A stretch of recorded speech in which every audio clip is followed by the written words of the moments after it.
Hello दोस्तों, welcome to only IAS. देखिए, एक लाइन आपने पक्का सुनी होगी। वो लाइन क्या है? Data is the new oil.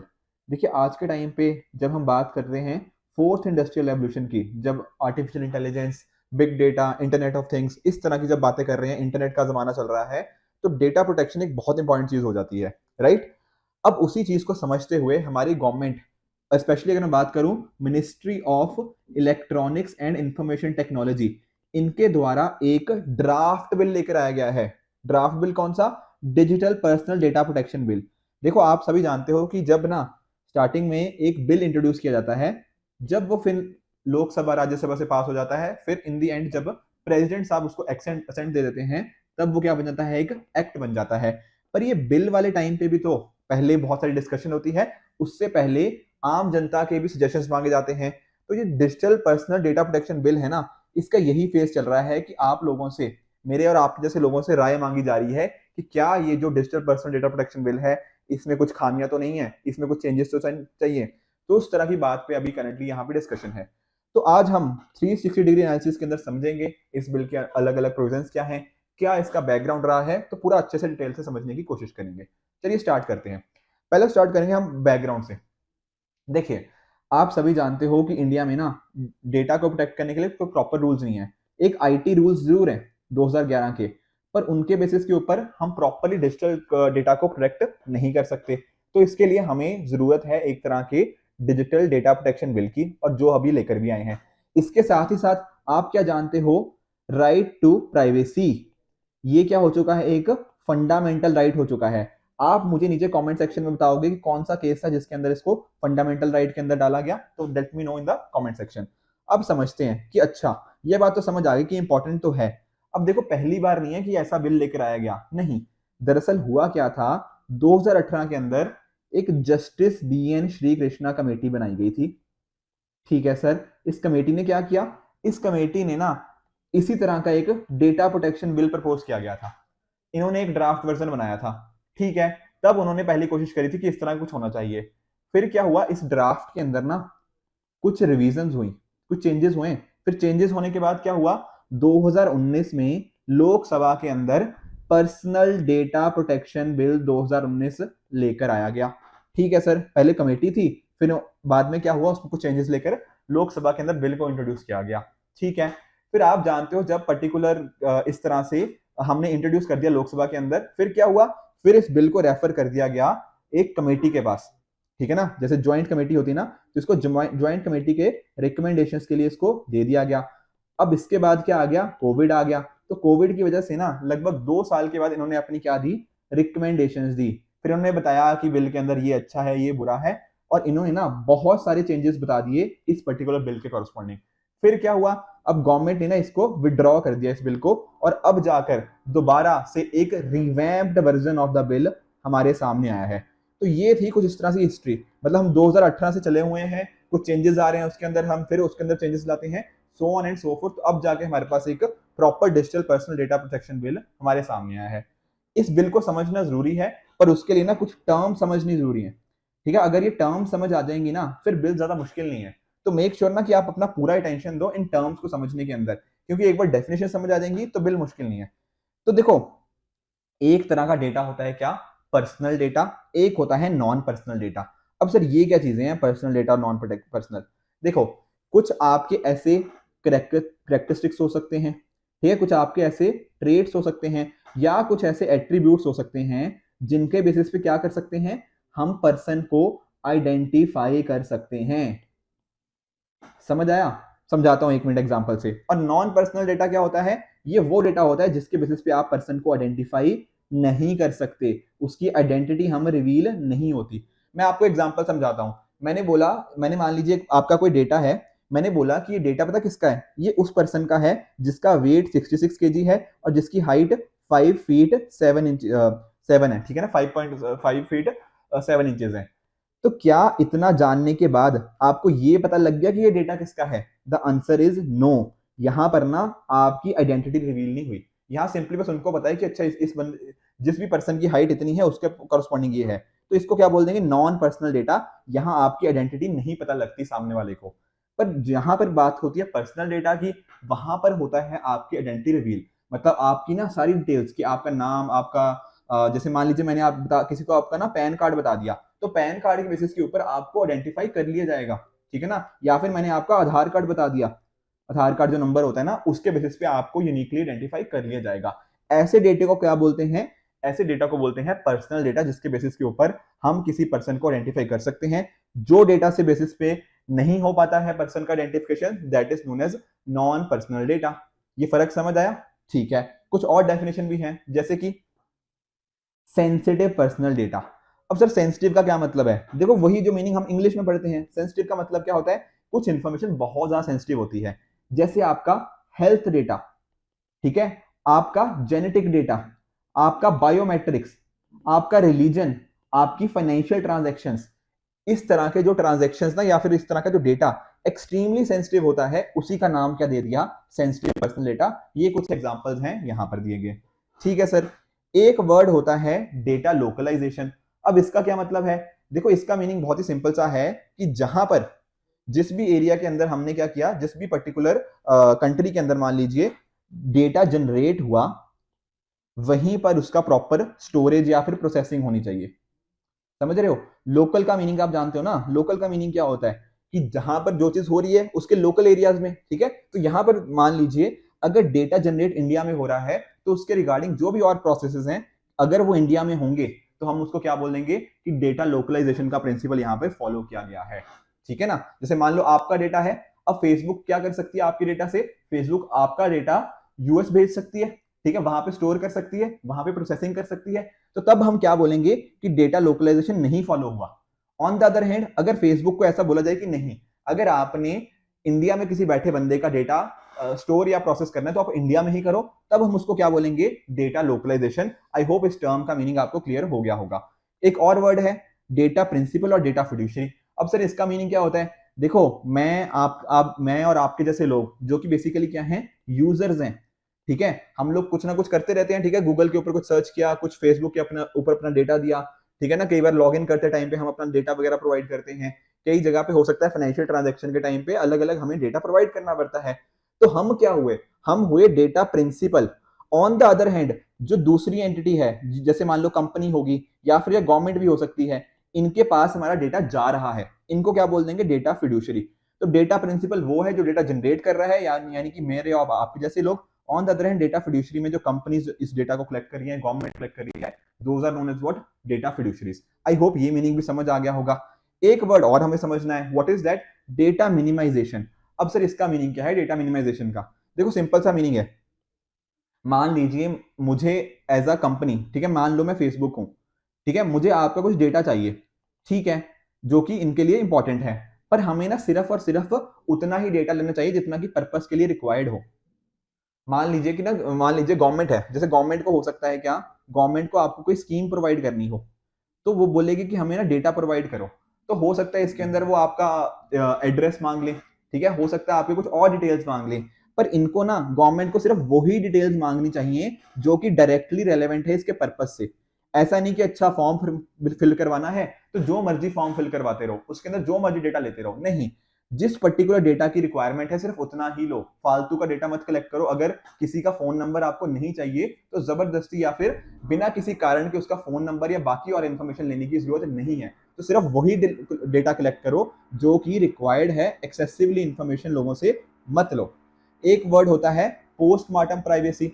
देखो बहुत ही सिंपल सा मीनिंग है, ठीक है ना। अगर कोई बंदा मान लीजिए उसके इनकेपेसिटी है या फिर कोई और रीजन की वजह से अपने बिहाफ पे डिसीजन नहीं ले सकता, तो वहां पर क्या कर दिया जाएगा?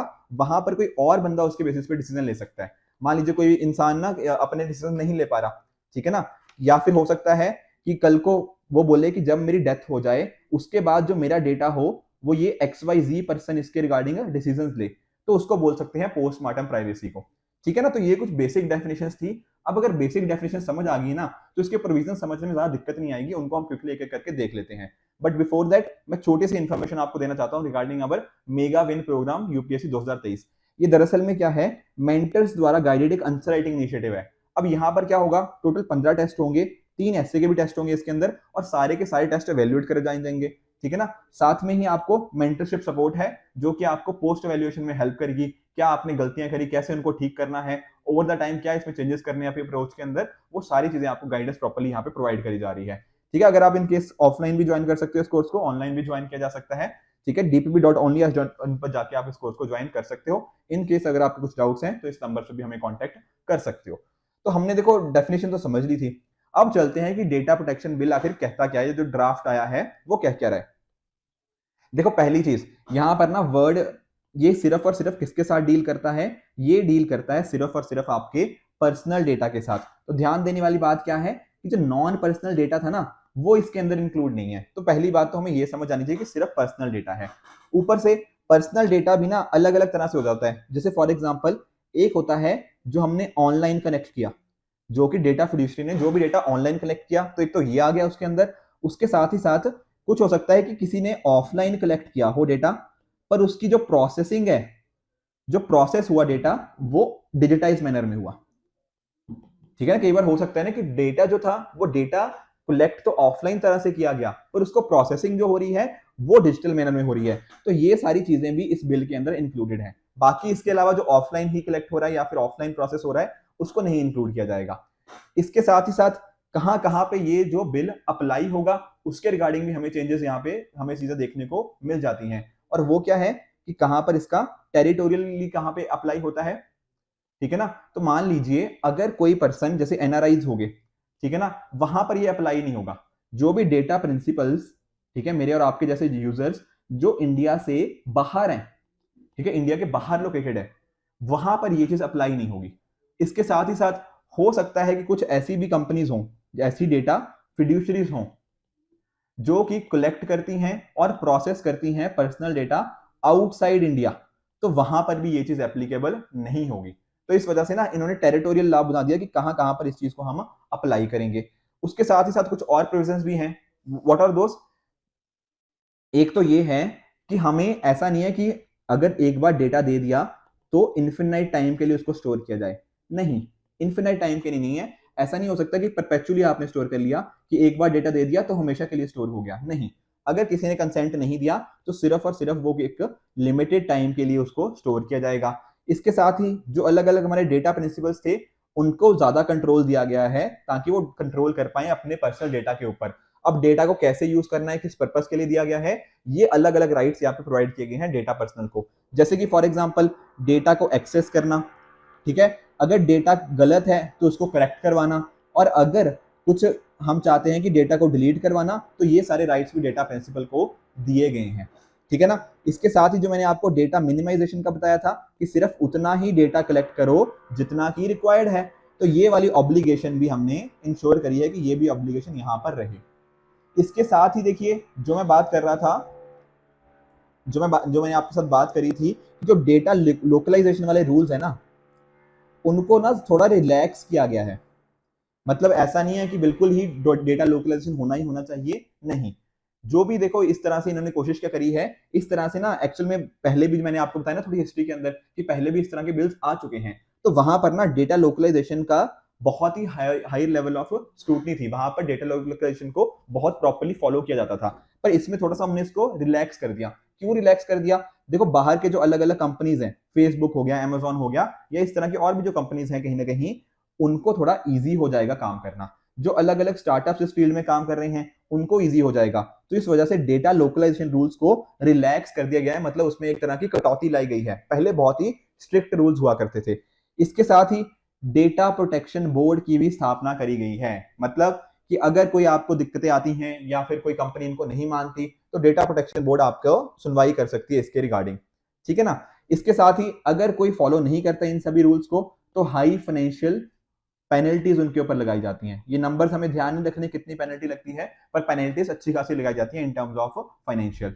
उसी तरह से मैंने आपके साथ क्या डिस्कस किया था, पोस्टमार्टम प्राइवेसी के बारे में डिस्कस किया था ना अभी, पोस्टमार्टम प्राइवेसी के बारे में। बिल्कुल, कि अगर कोई पर्सन है वो किसी और को ना नॉमिनेट कर सकता है किसके रिगार्डिंग, कि अगर उसकी डेथ हो जाए तो कौन इंडिविजुअल होगा जो इसके रिगार्डिंग चीजें देखेगा, या फिर अगर वो खुद इनकैपेसिटी है उसके रिगार्डिंग, वो खुद अपने डिसीजन नहीं ले पा रहा, तब वो सारी चीजें करी जा सकती हैं। इसके साथ ही साथ डीम्ड कॉन्सेंट, कई ऐसे केसेस भी हो सकते हैं जब पब्लिक इंटरेस्ट के लिए हम उनका डेटा ले पाए। ठीक है ना। वैसे तो देखो पर्सन से पूछना पड़ेगा डेटा लेते टाइम, पर अगर पब्लिक इंटरेस्ट हो सकता है सॉवरेनिटी ऑफ द स्टेट के लिए या इस तरह के पर्पसेस के लिए, डीम कंसेंट अलाउड है। तो ये सारी अलग अलग प्रोविजंस थी डिजिटल ड्राफ्ट डेटा प्रोटेक्शन के अंदर। एक तरह से कहने का मतलब डिजिटल ये जो बिल है ये बता रहा है कि डेटा जो प्रिंसिपल्स हैं उनके क्या राइट्स है, क्या ड्यूटीज हैं, and on the other hand जो डेटा प्रोड्यूसर्स अलग अलग कंपनीज हैं उनको क्या क्या चीजें फॉलो करनी है, एंड उसके रिगार्डिंग अगर वो नहीं फॉलो करेंगी तो क्या क्या पेनल्टीज हैं। ये सारी चीजें हमें यहाँ पे देखने को मिल जाती हैं। अब सर ये जो नया बिल आया है ये पुराने बिल से कैसे अलग है? देखो अलग इस तरह से है कि अगर आप सिंपली मैं आपको बताऊं ना तो करंट बिल के अंदर ना जो चीजें थोड़ी सी रिलैक्स कर दी गई हैं। कैसे रिलैक्स? जैसे मैंने आपको बताया था ना कि डेटा लोकलाइजेशन को यहाँ पे थोड़ा रिलैक्स कर दिया गया है। ठीक है, पिछले वाले बिल में था वो डेटा लोकलाइजेशन को बहुत ही स्ट्रिक्टली मानते थे कि अगर कोई चीज इंडिया में बनी डेटा है तो यहीं पे स्टोर हो, यहीं पे प्रोसेस हो। अब इसके रिगार्डिंग हमने चीजें रिलैक्स कर दी हैं ताकि स्टार्टअप्स हो गया, कंपनीज हो गया, वो आसानी से वर्क कर पाए। इसके साथ ही देखो यहाँ पर जो करंट बिल है ना इसमें हमने किसकी बात करी है? एक तो बात जो करी है वो पर्सनल डेटा की बात करी है। ठीक है ना, तो नॉन पर्सनल डेटा के रिगार्डिंग ये नहीं है, तो वो एक चीज होगी। इसके साथ ही हमने ना जो डेटा प्रोसेस होता है किस तरह से, जो डेटा प्रोसेस हुआ है मैन्युअली, इसको हमने बिल्कुल ही एक्सक्लूड कर दिया है। मैंने आपको बताया था ना कौन सा डेटा इसके अंदर ले रहे हैं। एक तो वो डेटा जो डिजिटली प्रोसेस हो रहा है, ठीक है ना, या डिजिटली कलेक्ट किया गया है, और साथ ही साथ जो ऑफलाइन माध्यम से कलेक्ट हुआ है पर प्रोसेस डिजिटली हुआ है, तो सिर्फ वो डेटा ले रहे थे। तो जो जो भी डेटा मैन्युअली प्रोसेस हो रहा है उसको बिल्कुल हटा दिया गया। इसके पहले क्या था, इनमें से कुछ पर्टिकुलर पार्ट को लिया जाता था। अगर कोई छोटी एंटिटी प्रोसेस करती है ना उसको हमने हटाया था, बाकी चीजों इंक्लूड कर रहे थे। तो यहाँ पर भी ना थोड़ा हमने यहाँ पे चीजें रिलैक्स करी है। तो एक तरह से ऐसा मान सकते हो कि हमने उस पर्टिकुलर चीज में जो पहले प्रोविजंस बहुत स्ट्रिक्ट थी उनमें थोड़ी सी कमी लेकर आई है। ठीक है ना। इसके पहले मैंने आपको एक टेरिटोरियल एप्लीकेशन की बात बताई थी। ये लॉ जो था वो कहां कहां पे अप्लाई होगा? वो अप्लाई एनआरआईज के ऊपर नहीं होगा। बेसिकली जो डेटा प्रिंसिपल जो इंडिया के बाहर लोकेटेड है उनके ऊपर अप्लाई नहीं होगा, या फिर जो भी कंपनीज हैं वो इंडिया के बाहर से डेटा कलेक्ट कर रही हैं उनके ऊपर अप्लाई नहीं होगा। पर पहले वाले बिल में ये सारी चीजें इंक्लूड होती थी। तो ये सारी चीजें हमें यहाँ पे देखने को मिलती हैं जो भी चेंजेस हैं between the current bill and the previous bill. I hope ये चेंजेस समझ आए होंगे। अगर थोड़ा सा आइडिया बस सिंपली समझो, करंट बिल के अंदर हमने चीजों को थोड़ा रिलैक्स कर दिया है, इसकी जो प्रोविजंस है थोड़ी सी हल्की कर दी है अगर आप मानने को बोलो। इसके साथ ही देखो एक दो चीजें हमें और समझनी है कि क्या पॉजिटिव्स क्या हैं। देखो जैसे एक तो मैंने बताया ना कि इंडिया में कोई प्रॉपर लॉ ही नहीं है, तो एक जो हमारा फंडामेंटल राइट है आर्टिकल 21 के अंदर, राइट टू प्राइवेसी, जो आप लोगों ने मुझे बताना है कौन से केस के अंदर आया गया था, उसको अपहोल्ड करता है। इसके साथ ही साथ हमारी देखो जो इन्होंने थोड़ा चीजें रिलैक्स करी हैं उसके बेसिस पे क्या होगा, उसके बेसिस पे जो कंपनीज हैं, जो स्टार्टअप्स हैं, उनको थोड़ा अच्छी चीजें मिलेंगी। ठीक है ना, उनको चीजें रिलैक्स करी गई हैं तो वो आसानी से वो बिजनेस कर पाएंगे आराम से। ठीक है, चीजें जब कम स्ट्रिक्ट होंगी तो बिजनेसेस को फायदा होगा, और बिजनेस को फायदा होगा, इसके फायदे तो अलग अलग जगह देखने को मिलेंगे। कुछ लोगों को यहाँ पे एम्प्लॉयमेंट भी अच्छी खासी मिल सकती है, नए नए स्टार्टअप्स आएंगे, वो सारी चीजें हो गया। ठीक है ना, एक हमारी इकोनॉमी, हमारी जीडीपी, ये सारी चीजें अच्छे से आगे बढ़ सकती हैं। बाकी देखिए वही है कि हमारा जो पहले था हम ग्लोबल प्रैक्टिसेस के साथ अलाइन नहीं थे। अब जब इस तरह का डेटा आ गया, जब हम फोर्थ इंडस्ट्रियल रेवोल्यूशन की बात कर रहे हैं, तो पूरी दुनिया के साथ कंधे से कंधा मिलाकर इस पर्टिकुलर स्टेप में भी हम साथ में चल रहे हैं। तो ये सारी चीजें हम मान सकते हैं कि इसके पॉजिटिव्स हैं। पर देखो कुछ लोग इसके नेगेटिव्स भी बता रहे हैं। पहले जैसे फॉर एग्जांपल आप देख सकते हो कि हमने क्या किया है, ज्यादातर चीजें क्या कर दी हैं, एक तरह से यहाँ पे रिलैक्स कर दी हैं। तो कहीं रिलैक्स करते टाइम हमने ऐसा तो नहीं कर दिया कि जो डेटा फिड्यूशरीज हैं इनको ज्यादा पावर दे दी और डेटा प्रिंसिपल्स की पावर कम कर दी, ऐसा कुछ लोगों का मानना है। एज कंपेयर टू अगर प्रीवियस बिल के कंपैरिजन में बात करें तो ये चीज हम मान सकते हैं। उसी तरह से देखिए प्रोटेक्शन कम हुई है। अगर लोअर डिग्री ऑफ प्रोटेक्शन किसी चीज के लिए मिलती है तो फिर गवर्नमेंट के लिए भी दिक्कत आ सकती है, कल को उनको डिटेक्ट या इन्वेस्टिगेट करना काफी मुश्किल हो सकता है। साथ ही साथ में जो डेटा प्रोटेक्शन बोर्ड है उसके रिगार्डिंग भी कुछ क्वेश्चंस उठ रहे हैं। किस तरह के क्वेश्चंस? कि देखो इसकी इंडिपेंडेंस होगी या नहीं होगी, कितना इंडिपेंडेंटली वर्क कर पाएगा या नहीं कर पाएगा। तो ये भी यहाँ पर हमें यहाँ पे इश्यूज इसके रिगार्डिंग देखने को मिल जाते हैं। तो ये सारे हम नेगेटिव्स मान सकते हैं जो कि इस पर्टिकुलर चीज के रिगार्डिंग बोले जा रहे हैं कि ये इश्यूज यहाँ पे हमें देखने को मिल सकते हैं। इसके साथ ही देखो जो ग्लोबल प्रैक्टिसेस हैं वो क्या बोलती हैं। देखिए ग्लोबल प्रैक्टिसेस कुछ इस तरह से हैं, जैसे मान लीजिए जब मैं बात करता हूँ यूरोपियन यूनियन की, ईयू की जब मैं बात करता हूँ ना, तो यूरोपियन यूनियन के अंदर ये जो प्रिंसिपल्स हैं ये काफी स्ट्रांगली फॉलो किए जाते हैं। आप लोगों ने प्रीवियस ईयर क्वेश्चन भी देखा होगा जीडीपीआर के ऊपर। जीडीपीआर का मतलब जनरल डेटा प्रोटेक्शन रेजिम। ये पर्टिकुलर चीज ना बहुत ही फेमस है जीडीपीआर। ये काफी फोकस करते हैं कि किस तरह से राइट टू प्राइवेसी एक तरह के फंडामेंटल राइट है, इंडिविजुअल की डिग्निटी उसको मिलनी चाहिए, ठीक है। तो बहुत ही कॉम्प्रिहेंसिव लॉज हमें यहाँ पे देखने को मिलते हैं। ऑन द अदर हैंड जब मैं बात करता हूँ यूनाइटेड स्टेट्स ऑफ अमेरिका की, तो यहाँ पर ना सेक्टर स्पेसिफिक रेगुलेशंस है, ठीक है ना। प्राइवेट सेक्टर के लिए कुछ अलग हो सकते हैं, ठीक है ना, अलग उस तरह से गवर्नमेंट सेक्टर के लिए कुछ अलग हो सकते हैं। तो इस तरह से यूएस में ये मैकेनिज्म चलता है। ऑन द अदर हैंड जब मैं बात करता हूँ चाइना की, तो चाइना में भी फर्दर डेटा प्रिवेसी के रिगार्डिंग, डेटा सिक्योरिटी के रिगार्डिंग यहाँ पर कोशिश करी जा रही है कि डेटा प्रिंसिपल के पास नए नए पर्सनल डेटा के रिगार्डिंग मिसयूज ना हो उनका, उसके रिगार्डिंग लॉज यहाँ पे लेके आ जा रहे हैं। अभी रिसेंट की ही बात है जब इन्होंने एक 2021 में लॉ लेकर आए। तो इस तरह की चीजें ग्लोबली हमें यहाँ पे देखने को मिल जाती हैं, ठीक है ना। तो आई होप आपका जो जो ड्राफ्ट था ये अच्छे से समझ आया होगा। अगर देखिए आपको ना वो सारी चीजें पता लगी हों कि what is the difference between, चाहे आप पर्सनल डेटा बात कर लो, नॉन पर्सनल डेटा, तो ये किसके रिगार्डिंग था, पर्सनल डेटा के रिगार्डिंग। नॉन पर्सनल डेटा की यहाँ पे बात नहीं हो रही। Data principal, data fiduciary, data localisation, data minimisation, ये सारे अगर डेफिनेशंस क्लियर होंगी ना तो आप आसानी से समझ पाओगे कि बिल कहना क्या चाह रहा है। डेटा लोकलाइजेशन के रूल्स को थोड़ा रिलैक्स कर दिया गया है। डेटा मिनिमाइजेशन की बात करी गई है ताकि वो पर्टिकुलर जिस पर्पस के लिए कलेक्ट किया जा रहा हो सिर्फ उसी के लिए हो और जरूरत से ज्यादा इंफॉर्मेशन ना कलेक्ट करो। डेटा प्रिंसिपल हम होते हैं, यूजर होते हैं, और डेटा फिड्यूशियरी जो सामने वाली कंपनी होती है, उसके रिगार्डिंग जो भी राइट्स हैं, उनके जो भी रिस्पॉन्सिबिलिटीज हैं, वो यहाँ पे बात करी गई है। और किसके रिगार्डिंग, पर्सनल डेटा के रिगार्डिंग। ये कुछ ब्रीफ मैंने आपको क्विकली रिवाइज भी करवा दिया जो जो चीजें थी। आई होप आपको ये बिल अच्छे से समझ आया होगा। जो भी स्टूडेंट्स मेगा जो हमारा प्रोग्राम है उनको ज्वाइन करना चाहते हैं मेंटर्स की गाइडेंस के अंदर, वो डेफिनेटली dpb.onlyis.in पर जाके इस पर्टिकुलर कोर्स को एनरोल कर सकते हैं, ठीक है फ्रेंड्स। इसी तरह से आप भी अपने एंड पे हार्ड वर्क करते रहिए। Good bye and good luck.